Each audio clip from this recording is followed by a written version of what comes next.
At 16, my parents blamed me for my brother's arrest, insisted I was a bad influence, and sent me to live with relatives without a phone. I survived and studied.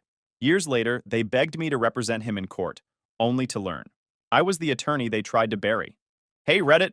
So this is probably the most satisfying thing that's ever happened to me, and I've been sitting on this story for a few weeks now, trying to figure out how to tell it.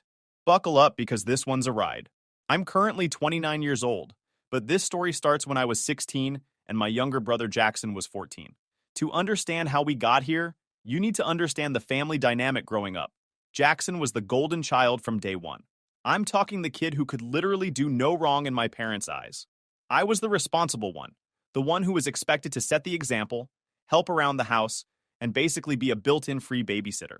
When Jackson forgot to do his homework, it was because he was tired from sports practice.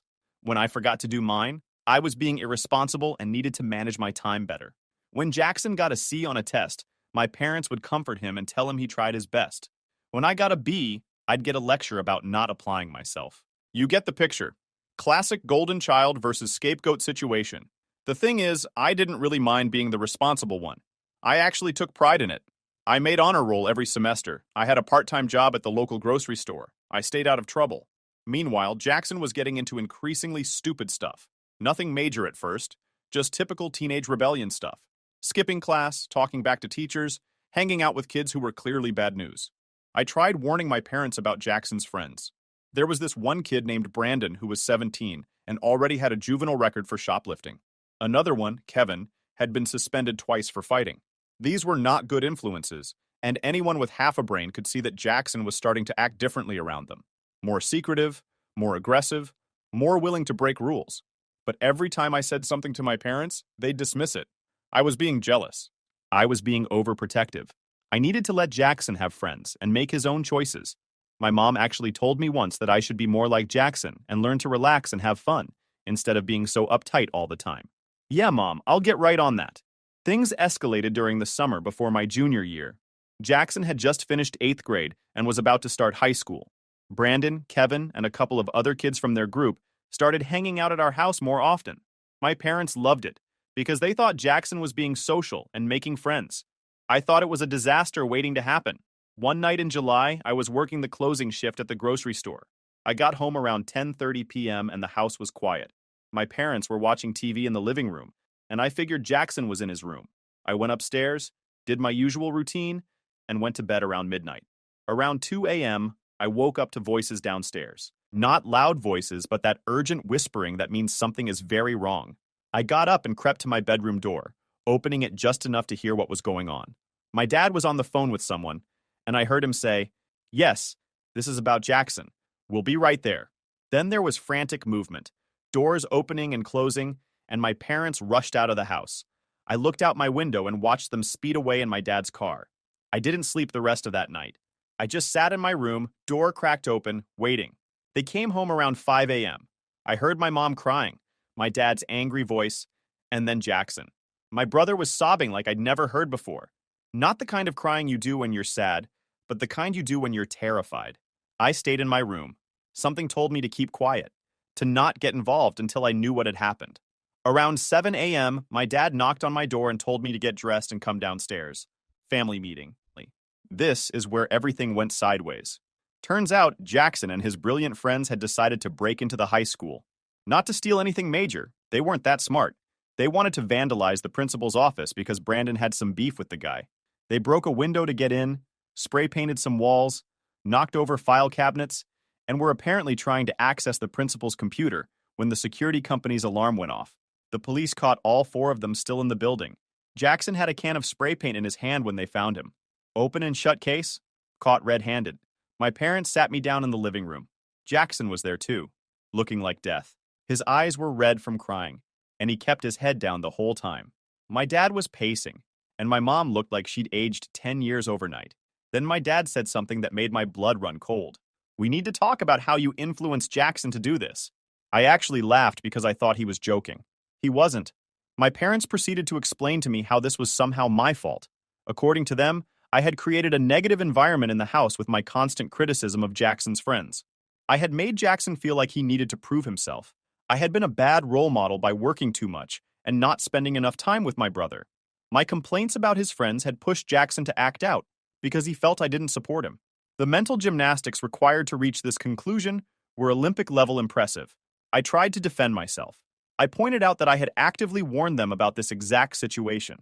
I had told them Brandon was trouble. I had said Jackson needed better boundaries. But they weren't hearing it. In their minds, they needed someone to blame who wasn't their precious golden child. And I was the convenient scapegoat. My mom actually said, and I'm quoting directly here, "If you had been a better big brother, Jackson would never have felt the need to seek approval from those boys." Jackson just sat there and said nothing. Didn't defend me, didn't correct them, nothing. He let them blame me for something I had literally tried to prevent. That's when they dropped the real bomb. I was being sent to live with my aunt and uncle in another state. According to my parents, I needed to be removed from the situation so Jackson could focus on getting his life back together without my negative influence. They'd already talked to my aunt, who had reluctantly agreed to take me in for as long as necessary. I had a week to pack my stuff. They were pulling me out of my school, away from my job, away from everything I knew. And the kicker? They were taking my phone. No contact with my friends, no social media, nothing. They said I needed to focus on reflecting on my role in this situation and learning to be a better family member. I was 16 years old, being exiled from my own family for something I not only didn't do, but had actively tried to prevent. The worst part? Jackson's punishment was house arrest and community service. He got to stay home with our parents, who would support him through this difficult time. I got banishment. The drive to my aunt and uncle's place was 6 hours. My dad drove, and we didn't speak the entire time. When we got there, he handed my aunt a folder with my school records and medical information, gave me one of those awkward side hugs, and told me to think about what you've done. My Aunt Julie and Uncle Robert were good people, but they were clearly uncomfortable with the whole situation. They had a small 3-bedroom house in rural Pennsylvania, and they gave me the guest room. They were both in their 50s, had grown kids of their own who were already out of the house and weren't really prepared to have a teenager living with them. The first few weeks were rough. No phone meant no connection to my old life. My aunt and uncle had a landline, but my parents had specifically told them not to let me use it, except for emergencies. I couldn't call my friends, couldn't check in with my former boss at the grocery store, couldn't do anything. It was like being cut off from the world. I tried to email my friends from my aunt's computer once, but she'd been instructed to monitor my internet usage. My parents didn't want me spreading my version of events to people back home. So I was cut off not just physically, but digitally too. In the age of social media and constant connection, I was completely isolated. The worst part was not knowing what people were being told. Were my friends wondering why I'd disappeared? Were my parents telling everyone I'd been sent away because I was a problem? Was anyone back home defending me? Or did everyone just accept my parents' version of events? School started in late August, and I enrolled at the local high school as a junior. I knew exactly no one. I was the weird new kid who showed up 3 weeks into the school year with no social media presence and no phone. Making friends was basically impossible. I ate lunch alone, did my homework alone, and spent most of my free time in my room. The other kids didn't know what to make of me. When they asked where I'd moved from, I'd give vague answers about family stuff. When they asked for my social media handles, I'd say I wasn't on social media. In 2012, that was like saying you didn't believe in electricity. They'd look at me like I was some kind of alien. Teachers were confused too.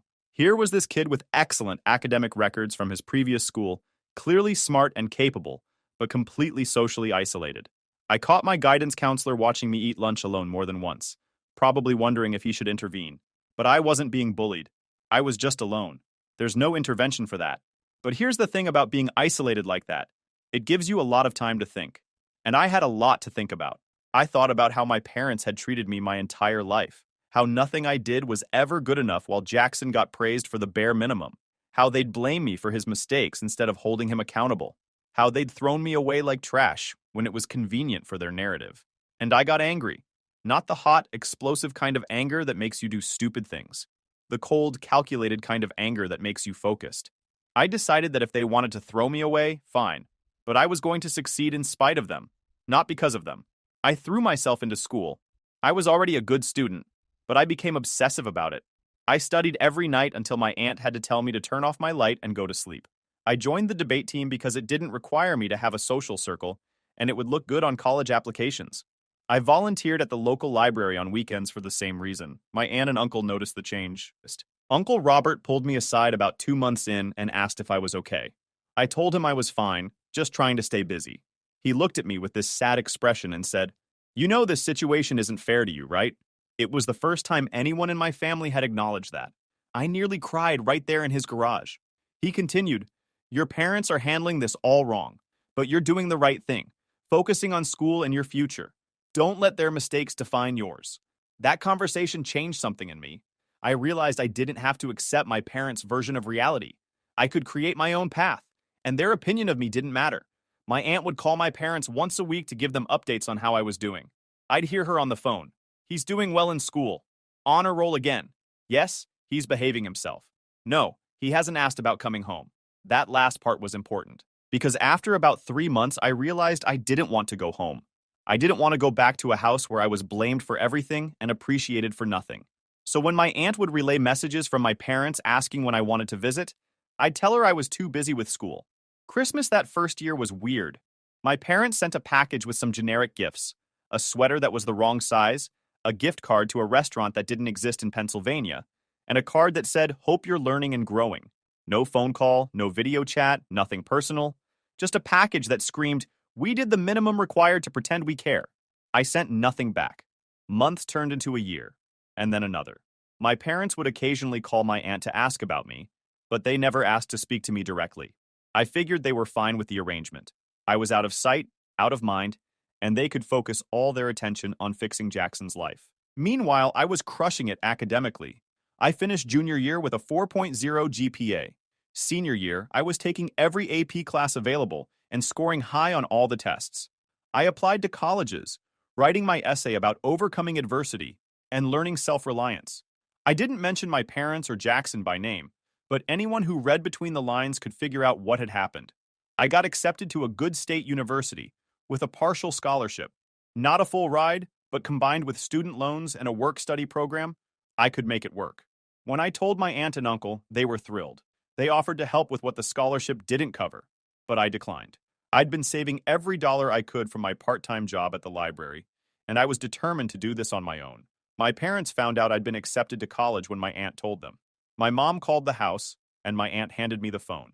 It was the first conversation I'd had with my mother in almost 2 years. "Congratulations on college," she said, her voice stiff. "Your father and I are very proud." I almost laughed. Proud of what? The kid they'd abandoned? The scapegoat they'd blamed for their golden child's mistakes? "Thanks," I said, keeping my voice neutral. There was a long pause. Then she said, "You know you're welcome to come home for a visit before you start school." "I'm good," I replied. "I've got a lot to prepare." Another pause. "Jackson's doing much better. He's back on track. We thought you'd want to know." What I wanted to say was, "I don't care." I wanted to say, "You blamed me for his mistakes and threw me away." I wanted to say, "You chose him over me, and you don't get to act like a proud parent now." Instead, I said, "That's great. I'm glad he's doing well. I have to go now." I hung up before she could respond. I left for college that fall and never looked back. I majored in pre-law with a minor in political science. I worked 2 part-time jobs throughout college to minimize my loans. One at the campus library, another at a local coffee shop near campus. Between classes, studying, and work, I had maybe 2 hours of free time per day. But I didn't mind. Staying busy meant less time to think about everything that had happened. I had a few friends, went on a few dates, had a semi-normal college experience. My roommate freshman year was a guy named Luis, who was studying engineering. We got along fine, mainly because we were both too busy to get into each other's business.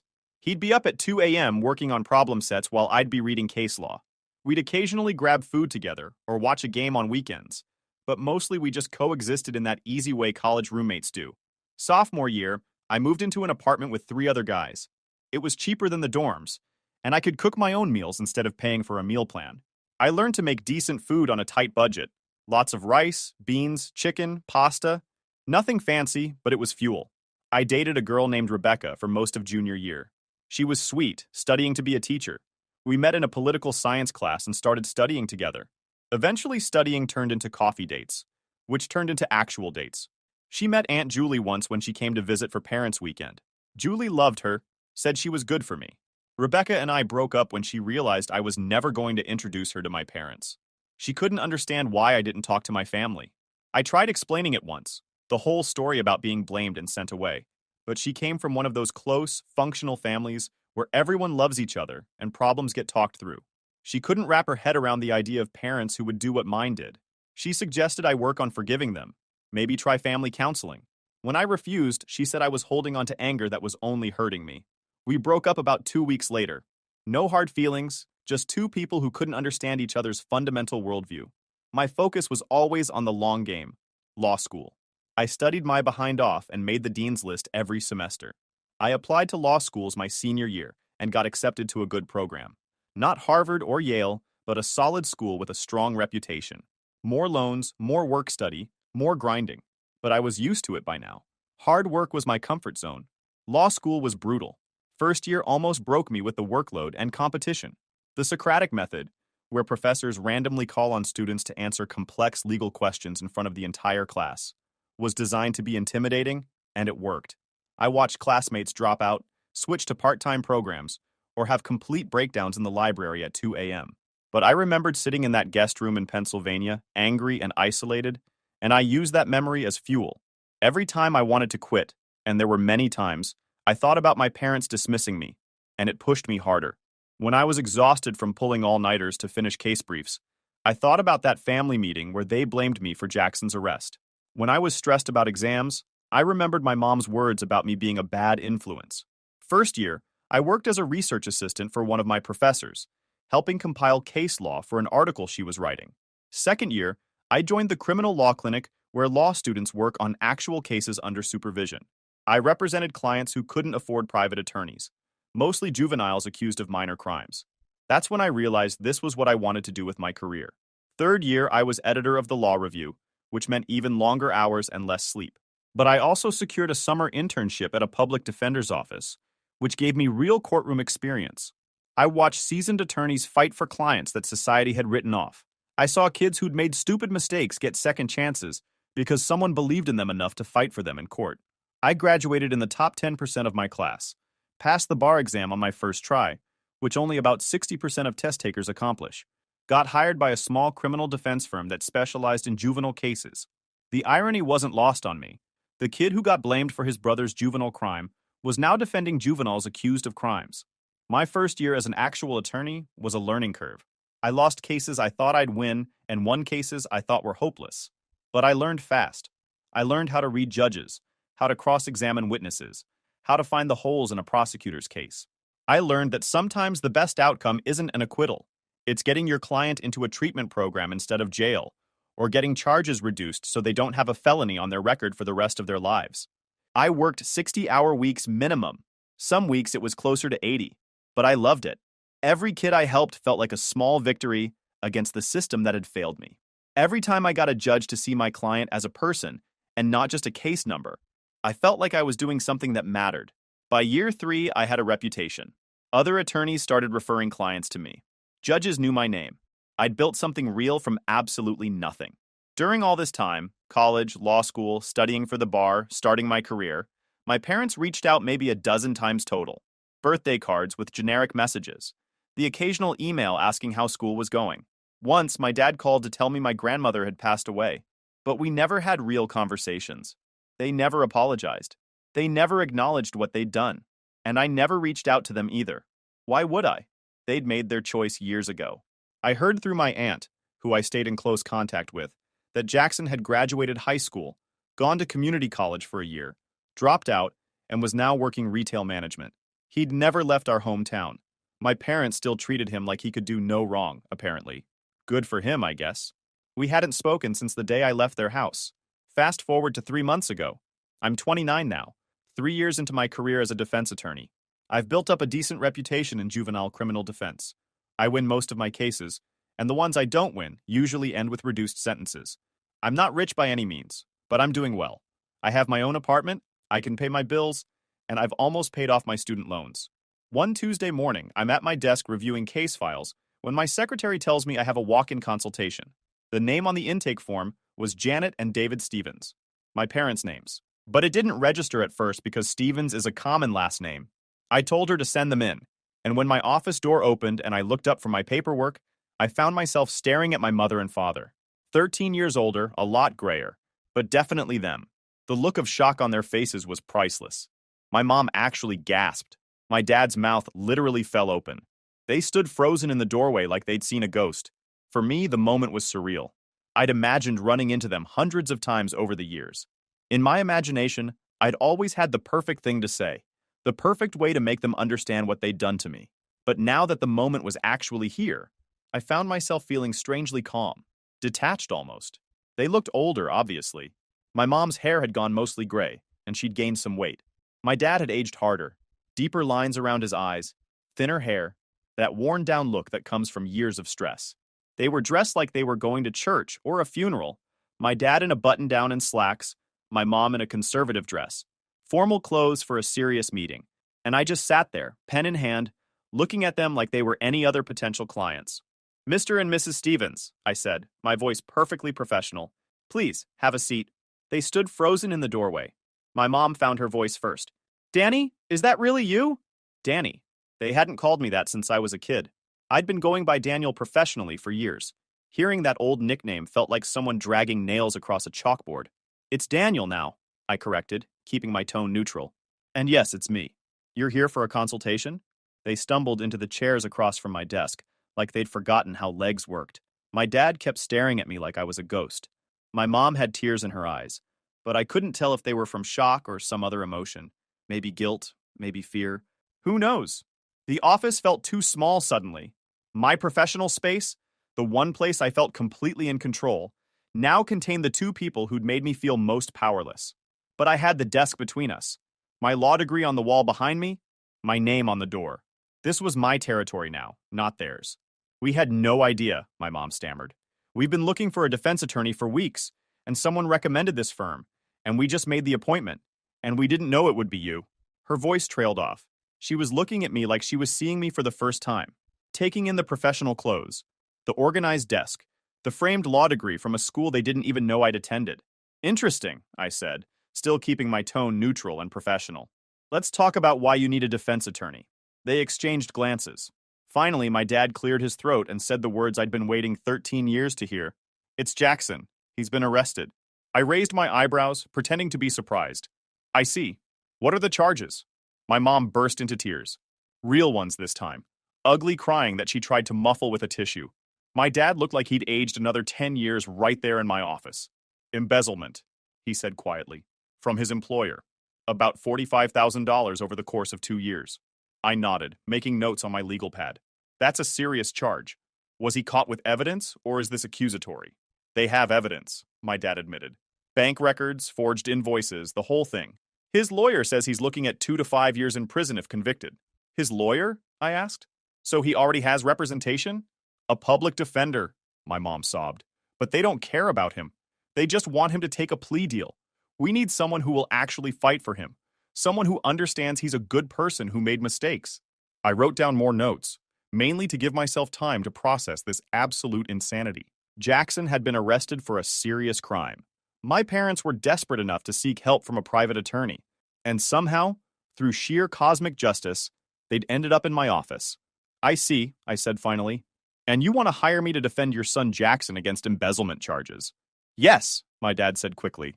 "We know this is awkward, given our history, but you're his brother, and someone told us you're one of the best juvenile defense attorneys in the area, and we thought—" "I don't handle adult cases," I interrupted. "My specialty is juvenile criminal defense. Your son is, what, 27 now? That's outside my area of expertise." The hope that had briefly appeared in my mom's eyes died. "Oh, we didn't realize." "However," I continued, "I do know several excellent criminal defense attorneys who handle white-collar crimes. I'd be happy to give you some referrals." I pulled out a legal pad and started writing down names and phone numbers of attorneys I knew and respected. Good lawyers who would give Jackson a fair shot if he was willing to work with them. As I wrote, my mom finally said what I'd been waiting to hear. "Daniel, we're so sorry. We had no idea you'd become an attorney. We're so proud of you." I looked up from my writing. 13 years. 13 years of silence. Of being treated like I didn't exist. Of them choosing Jackson over me again and again. And now, when they needed something, suddenly they were proud? "With all due respect, Mrs. Stevens," I said, my voice still professional, but with an edge to it now. "You've had 13 years to be proud of me. You had 13 years to apologize, to reach out, to acknowledge that what you did to me was wrong. You chose not to. My dad shifted uncomfortably. We thought you needed space. We thought you wanted to be on your own. No, I said firmly. You blamed me for Jackson's mistakes and threw me away because it was easier than holding your golden child accountable. And now that he's in trouble again, you show up at my office asking for help. The irony is almost poetic. We made mistakes, my mom whispered. We know that now. We should have handled things differently back then. But please, he's still your brother. I finished writing the referrals and slid the paper across my desk. These are 3 excellent attorneys. Any of them would be a good fit for Jackson's case. I'll make a note in their files that you're coming on my recommendation. That's it? My dad asked. You're not going to... You're just giving us referrals? What exactly did you expect? I asked. That I'd drop everything to save the brother who sat silently while you blame me for his crimes? The brother who never once reached out in 13 years? The parents who chose him over me at every opportunity?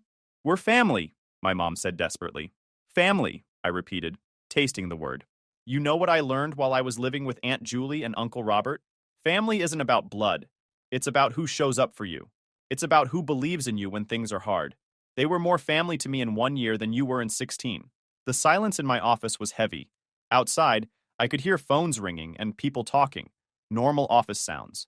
But in here, it felt like time had stopped. Finally, I stood up, signaling that the consultation was over. I genuinely hope Jackson gets a good attorney and a fair outcome. Nobody deserves to have their life destroyed over mistakes. But I'm not that attorney, and I'm not going to pretend we're a family who can just move past 13 years of you treating me like I didn't exist. My parents stood slowly. My mom was still crying. My dad looked like he wanted to say something but couldn't find the words. As they reached the door, my mom turned back one more time. For what it's worth, we really are proud of you. Look at everything you've accomplished. I accomplished it without you, I replied. That's the part you need to understand. I survived being thrown away by my family at 16. I put myself through college and law school. I built this career from nothing, with no help from you. So yeah, I'm proud of myself too, but you don't get credit for that. They left without another word. I sat back down at my desk and stared at the closed door for a long time. Part of me felt guilty. They'd looked so desperate, so broken. But the bigger part of me felt vindicated. They'd come looking for the son they'd thrown away, hoping he'd save the son they'd protected, and learned that the throwaway son had become someone they needed. My secretary knocked and poked her head in. You okay? That seemed intense. Yeah, I said, surprising myself by smiling. I'm actually really okay. Were those the parents you told me about once? The ones who sent you away? I nodded. They didn't recognize me until they walked into my office. They'd been looking for a good defense attorney for their other son and ended up here. She whistled low. That's some karma right there. Yeah, I agreed. Some karma. I heard through the grapevine, one of the attorneys I'd referred them to, that Jackson did end up taking a plea deal. He got 18 months in minimum security and 5 years probation. Not a great outcome, but better than it could have been. The attorney told me my parents had asked about me, wanted to know if there was any way to reconnect. I told him to tell them I appreciated the thought, but no. About a month after that office visit, I got a letter in the mail. My mother's handwriting on the envelope. I almost threw it away without reading it, but curiosity got the better of me. The letter was 4 pages long. She apologized for everything, for blaming me, for sending me away, for not staying in contact, for choosing Jackson over me repeatedly. She explained that they'd been in denial about Jackson's issues, that they'd been terrible parents to me, that they'd realized too late how badly they'd messed up. She said she understood if I never wanted to see them again, but that she wanted me to know how sorry they were. She included photos, pictures of me at graduation, at my first job, things that Aunt Julie must have sent them over the years. She'd kept them in an album, apparently. I read the letter twice, then put it in my desk drawer. Didn't respond. Haven't responded. Don't plan to. 3 weeks after that letter arrived, my secretary buzzed me. Your mother is online too. Should I tell her you're in a meeting? I stared at the blinking light on my phone for a solid 30 seconds. Then I picked up. Daniel Stevens, I said, keeping it professional. Daniel, it's Mom. Her voice was shaky. I know you probably don't want to talk to me, but I need to tell you something about Jackson. He took the plea deal. I already know. One of the attorneys I referred you to mentioned it. It's not that. She paused. He wrote you a letter, asked me to mail it to you. I have your office address from the business card you gave us. Don't send it, I said. He's really struggling with this, Daniel.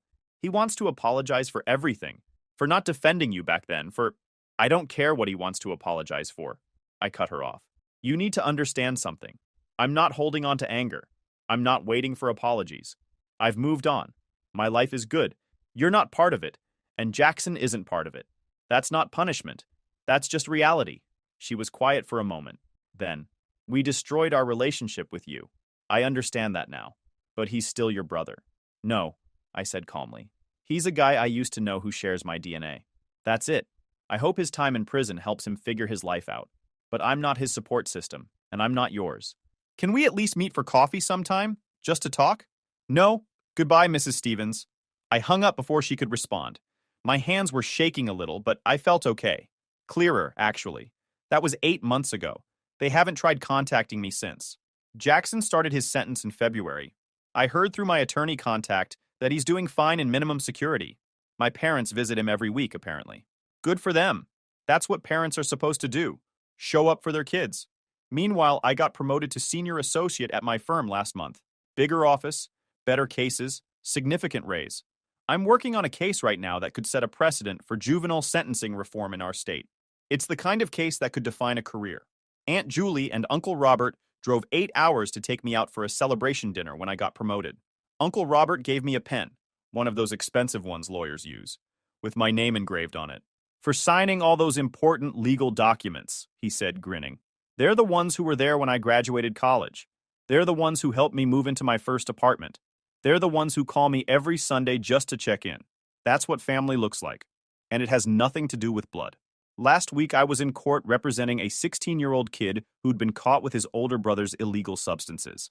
The prosecutor wanted to charge him as an adult. The kid swore he didn't know what was in the bag his brother asked him to hold. His parents believed him. I believed him too. I got the charges reduced to a misdemeanor, with probation and mandatory counseling. The kid gets to finish high school without a felony record. His parents hugged me in the hallway outside the courtroom, crying with relief. That case was personal for me. Different circumstances, same dynamic. Younger kid getting blamed for the older one's mess. Except this kid had parents who fought for him instead of throwing him away. I made sure to tell them that. Keep believing in him, I said. Keep showing up. That's what matters. The mom looked at me and said, "You're an amazing attorney. Your parents must be so proud." I smiled. The people who matter are proud. That's enough. So that's where things stand. My parents know where I am, but can't reach me. Jackson's serving his time. I'm building a career helping kids who actually need someone in their corner. And Aunt Julie just texted me asking what I want for my birthday dinner next month. I won, Reddit. Not because I got revenge or made them suffer. I won because I built a life so good that their absence doesn't hurt anymore. I'm not the kid they threw away. I'm the man they'll never get to know. And honestly, I'm completely fine with that. If you enjoyed this video, please hit that subscribe button. It really helps the channel and help us bring you more and better stories. Thanks.